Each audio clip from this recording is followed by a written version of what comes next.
How to enable cheats in custom games on Valorant. Hello everyone, welcome back to our channel. So today in this video tutorial, I'll show you how you can enable cheats in custom game in Valorant.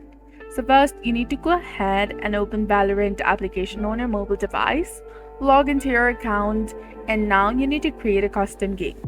Enabling cheats has to be done before the game starts. So if you're already in a game, you can't enable cheats and you'll have to go back and create a new custom game. So in order to create the custom game, tap on play first. Now, while creating the custom game, you will see several options. The first one is allow cheats. You can turn this on or off.